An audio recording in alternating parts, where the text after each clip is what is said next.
abordar aqui com vocês é pra gente sair do ciclo da procrastinação, né? Porque quanto mais você procrastina, mais você quer procrastinar. E aí vocês vão me perguntar assim, mas onde é que tá a relação da procrastinação com a ansiedade? Por que você falou até agora de ansiedade se você ia falar da procrastinação? O que é a procrastinação, minha gente?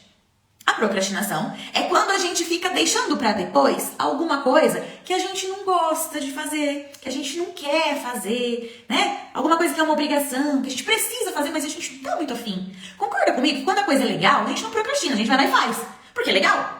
Então aquilo que é mais chatinho, né? Que a gente não tem muita vontade, que a gente tem um pouco de dificuldade pra fazer, que a gente acha cansativo, a gente vai deixando pra depois. Procrastinação é isso, é o deixar pra depois aquilo que é preciso fazer. Assumir certas responsabilidades, certos compromissos que é preciso ser feito, que em um momento ou outro terão que ser feitos, mas a gente vai deixando até o último minuto. Sabe aquele ponto que não dá mais pra fazer, os 45 do segundo tempo? Pois é. Por quê? Porque é chatinho. Alguém aqui procrastina de fazer coisa legal? Ou todo mundo aqui é meio que nem eu, assim, que deixa só pra depois, só aquilo que é mais chatinho? Pega pra fazer o que é legal, o que é mais chatinho, faz depois, deixa por último. O grande problema é que a gente vai procrastinando, acreditando, deixando pra depois, acreditando naquele alívio imediato. Naquele momento, naquele imediatismo, ok, você não sofreu aquele desconforto, você não realizou aquela atividade que te gera um incômodo, um desconforto, uma dificuldade. Você não fez. Então, no imediato, essa procrastinação causa um conforto, na verdade, falso, né? É um falso conforto. Porque uma hora ou outra você vai ter que fazer essa atividade. Só que isso, você sabe, no fundo você sabe, que mesmo que você deixe pra depois, esse depois vai chegar. E você vai ter que fazer. Só que aí vai estar em cima da hora, né? Já tá nos 45 do segundo tempo, ou você faz. E isso vai cada vez aumentando mais a tua ansiedade. Se você já pega, já faz logo e já resolve, acabou por ali. Só que você procrastina, porque você não quer passar por aquele desconforto. Você quer evitar o desconforto. Que na verdade você só prorroga esse desconforto e acaba aumentando a tua ansiedade. Por quê? Porque você fica ali pensando, matutando aquilo. Nossa, eu não fiz aquilo lá ainda, mas eu tenho que fazer. Vamos supor, eu não montei ainda o material da live da semana que vem, mas eu tenho que fazer. É um exemplo bem aqui do que a gente tá falando. Eu não montei ainda o material da live, mas eu tenho que montar, mas dá uma trabalheira, porque pra eu montar aquele material, eu estudo antes, eu faço um resumo, aí daquele resumo eu vou lá colocar no computador, fazer as figurinhas, as imagens. Nossa, dá uma trabalheira, não, deixa, ainda falta uma semana. Aí no dia seguinte, nossa, eu ainda não fiz o material da live, faltam só 6 dias. Ah, mas são 6 dias ainda, né? Deixa. Aí quando falta um dia pra live, nossa gente, eu não fiz até agora o material da live, essa live já é amanhã. Ai meu Deus do céu, eu tenho que fazer esse bendito desse material, e se não dá certo? E se esse bendito desse computador não funciona? Aí você fica tão ansiosa, você começa a apertar tudo errado. Nossa senhora, aí o texto dá errado, aí o computador trava, aí começa a ficar tudo mais difícil, as coisas começam a tomar grandes proporções. Por quê? Porque a tua ansiedade foi aumentando. Quanto mais você procrastina fazer, mais essa ansiedade aumenta, e o que acontece? Na hora que chegou no dia da live, eu tinha que estar com esse material pronto, eu fui terminar ele 10 minutos antes da live. O que aconteceu?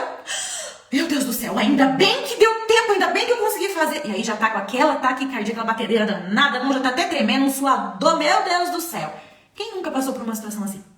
De procrastinar até o último minuto. Aí no último minuto você conseguiu fazer, ufa!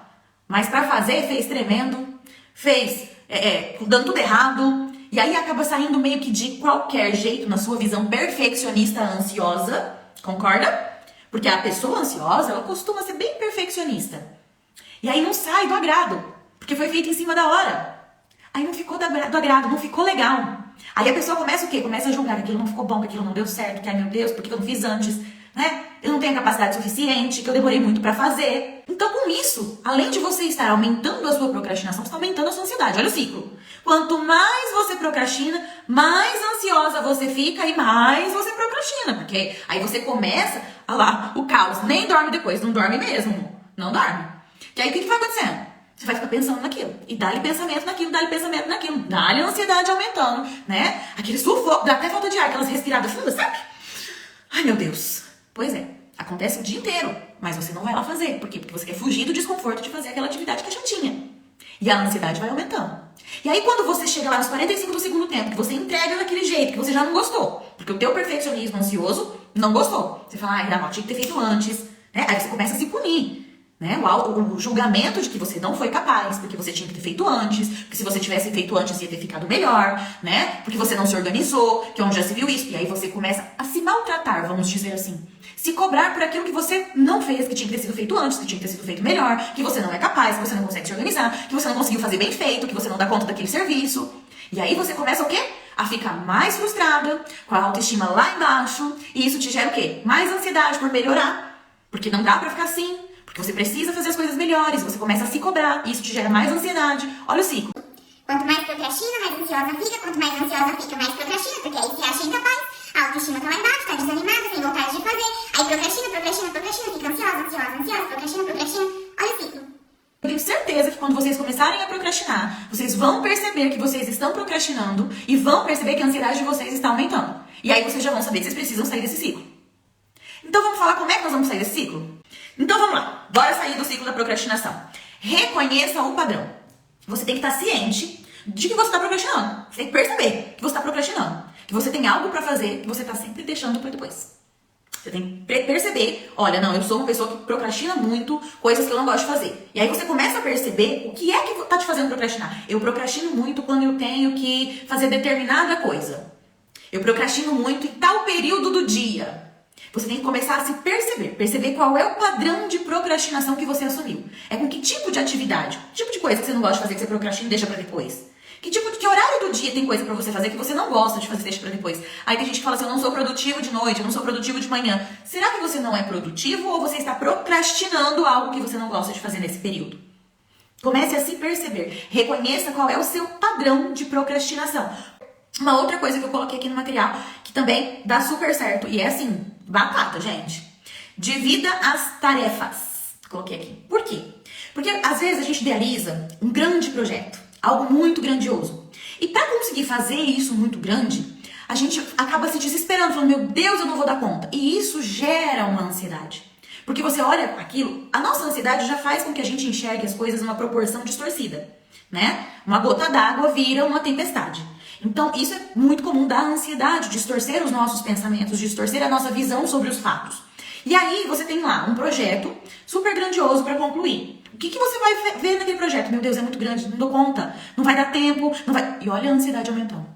E aí que você fala, não, deixa isso quieto, não vou mexer com isso não. Não, mas lá na frente eu vejo isso, mas lá na frente eu faço. E a procrastinação vai indo aí. E o projeto vai ficando para depois, né? E você vai aumentando a ansiedade, achando que não dá conta. Mas uma hora você vai ter que fazer. Ai, meu Deus, eu não vou dar conta. E a hora que eu tiver que fazer isso? Que é difícil, né? Estabeleça metas realistas. Por que estabelecer metas realistas? Porque quando você quer fazer uma coisa muito grande num dia só, não vai dar, né? Aí você não vai atingir a meta. Não atinge a meta, fica o quê? Frustrado. Fica triste, aí começa a se autocobrar, começa a se auto-julgar, começa a achar que não é capaz, a autoestima vai lá no pé, né? A ansiedade aumenta, fica pensando aquilo a noite inteira, não dorme. Por quê? Ou porque fica pensando no que tem que fazer ainda que não fez, ou porque fica pensando assim, ai, se eu tivesse feito, e aí fica se punindo a noite inteira. Nossa, que eu não fiz, não dei conta, não deu certo, ai, não ficou bom. Então, estabelecer metas, micrometas, pequenas metas, metas realistas, aquelas que você é capaz de atingir. Porque não adianta, quero ganhar 1 milhão em 24 horas. Tá, talvez é possível, se você for um grande player aí do mercado no momento, se você ganhar na loteria, né? Mas, assim, é uma meta bem grandiosa, né? Talvez se você falar assim, olha, por dia, se eu fizer R$50, é uma meta mais fácil de ser atingida, talvez, né? Menos difícil. Isso aqui, gente, tô falando em metas, tá, aleatórias, mas assim, alguma coisa que você tem que concluir num dia. Eu quero ler um livro, mas eu vou ler um livro por dia? Difícil, né? Se esse livro tiver aí, sei lá, 200 páginas, você vai ler 200 páginas num dia, só se você não tiver mais nada pra fazer, você vai sentar e vai ler ali aquele livro, talvez o dia todo. Ok, pode ser que você consiga. Mas não seria menos difícil se você colocasse uma meta de ler uma página por dia? Um capítulo por dia? É mais realista. É menos difícil de atingir essa meta, concorda? Ao invés de ler o livro todo, você lê uma página. E aí você não deixa de fazer outras atividades do seu dia. Você faz todas as atividades do seu dia e lê uma página do livro.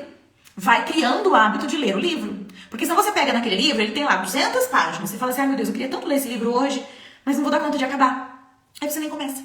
Outra estratégia. Identifique e desafie os pensamentos negativos. Olha lá. Vamos falar de novo dos benditos, dos pensamentos negativos, pensamentos distorcidos, muito comuns na ansiedade.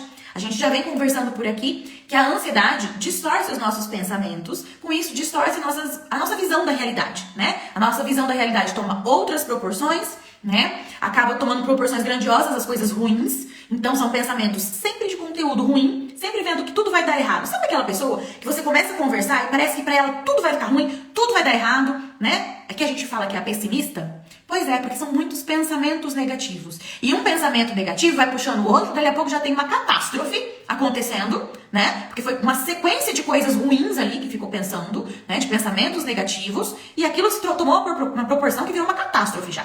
Isso é muito comum na ansiedade, né? Pensamentos negativos levando a pensamentos catastróficos. Mais uma estratégia que eu quero trazer aqui para vocês hoje. Estabeleça uma rotina e mantenha-se organizado. Lá vai ela falar de rotina e planejamento de novo. Sim, eu vou falar de rotina, organização, planejamento, sim. A pessoa que tem ansiedade em excesso, ela tem o costume de querer, né? O comportamento de querer manter o controle de tudo. Só que se ela não se organiza, se ela não tem uma rotina, se ela não tem um planejamento, ela não consegue controlar nada. E a verdade é que nós não temos o controle de tudo, gente. Só que quando você tem uma rotina, você tem um planejamento, você tem uma organização, você consegue saber que algumas coisas vão fugir, né, deste controle, dessa rotina, dessa organização, mas a grande maioria das demandas do seu dia vão estar dentro dessa rotina, vão estar dentro desse planejamento. E isso traz sim uma sensação de conforto. Isso diminui sim a ansiedade. E se a gente consegue diminuir a ansiedade, a gente consegue procrastinar menos. Se a gente tem uma organização para cumprir as nossas atividades, as nossas demandas do nosso dia a dia, a gente não vai procrastinar, porque a gente tem uma rotina para fazer aquilo, né? Então você procrastina aquilo que não tá dentro da tua rotina, aquilo que é chatinho e não tá dentro da rotina, você vai deixando para depois. Mas aquelas atividades que você tem o hábito de fazer todos os dias, que você se organizou para fazer, que você planejou fazer naquele horário, naquele dia, aquelas que você gosta de fazer, que você faz com frequência, essas você não procrastina. Então coloque também na tua rotina, na tua organização, no teu planejamento diário, planejamento da semana, essas atividades que você já percebeu que não gosta muito de fazer, que você tenta ficar deixando para depois. Por quê? Porque você vai evitar de deixar para depois. Você vai sentir que você tá fazendo tudo que precisa ser feito. Isso vai diminuir a tua ansiedade, isso vai diminuir a tua procrastinação e você vai melhorar. Se curtiu o vídeo, dá um like e compartilha. E não se esqueça de se inscrever no canal para não perder nada que eu vou trazer aqui.